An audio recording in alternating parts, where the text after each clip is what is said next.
देखिए, भारत में ना दो नाम हमेशा चर्चा में रहते हैं, गौतम अडानी और मुकेश अंबानी। सवाल ये उठता है कि भारत के इन सबसे बड़े उद्योगपतियों को आखिर इतने बड़े बड़े सरकारी प्रोजेक्ट्स मिलते कैसे हैं। तो चलिए आज इसी पहेली को सुलझाने की कोशिश करते हैं। वीडियो पसंद आए तो लाइक करें और ऐसे ही जबरदस्त वीडियोस के लिए चैनल को सब्सक्राइब करके बेल आइकन जरूर दबाएं। परत दर परत। तो सवाल यही उठता है कि सरकार इन बड़े बड़े उद्योगपतियों को देती क्या है। क्या उन्हें सीधे तौर पर फायदा पहुंचाया जाता है या फिर कहानी कुछ और ही है।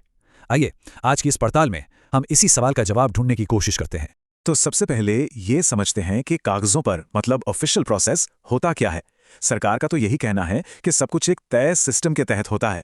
सोचिए, कोई बड़ा प्रोजेक्ट है, जैसे कोई नया एयरपोर्ट बनना है या हाईवे, तो सरकार क्या करती है, वो एक टेंडर निकालती है या नीलामी करती है।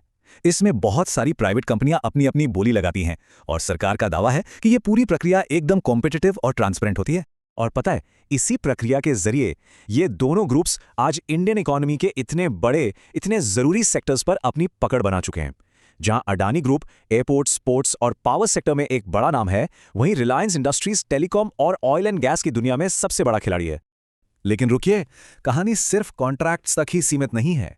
मामला इससे कहीं ज्यादा गहरा है और इसका सीधा कनेक्शन है सरकारी नीतियों से।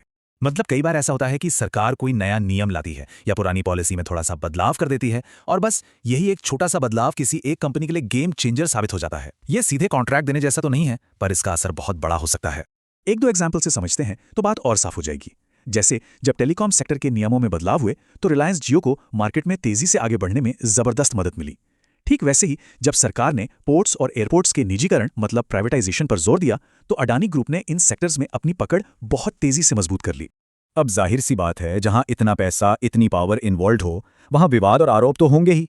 तो अब आते हैं उन कंट्रोवर्सीज पर जिन्होंने पूरे देश में एक तरह से हलचल मचा दी थी। याद होगा, जनवरी 2023 एक अमेरिकी firm Hindenburg research Adani group पर एक रिपोर्ट निकालती है और उसके बाद जो हुआ वो सबने देखा। अडानी ग्रुप के शेयर्स धड़ाम से नीचे आ गए। हालांकि अडानी ग्रुप ने सभी आरोपों को सिरे से खारिज कर दिया और उन्हें बेबुनियाद बताया। तो आरोप क्या थे?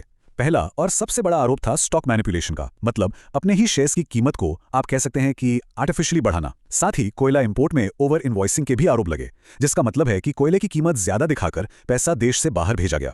दूसरा बड़ा आरोप था विदेशों में बनी शेल कंपनियों के इस्तेमाल का।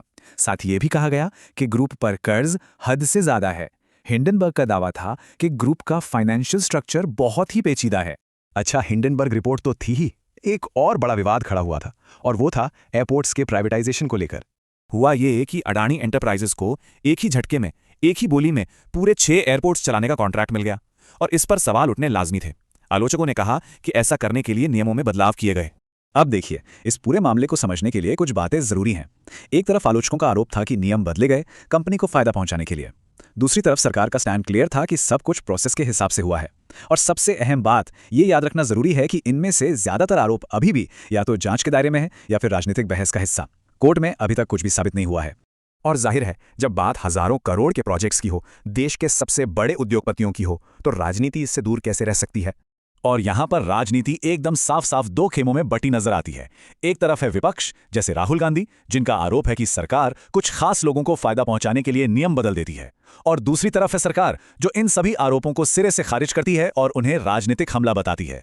उनका कहना है कि जो भी हो रहा है वो देश के विकास के लिए और नियमों के दायरे में ही हो रहा है। और शायद यही वजह है कि देश के इन बड़े उद्योगपतियों के नाम हमें पॉलिटिकल भाषणों में, खासकर चुनाव के टाइम पर, बार बार सुनाई देते हैं। तो इतनी सारी बातें जानने के बाद सवाल उठता है कि आखिर हमें समझना क्या चाहिए। द बिग पिक्चर क्या है? देखिए, सच्चाई सीधी सादी नहीं है, काफी कॉम्प्लेक्स है।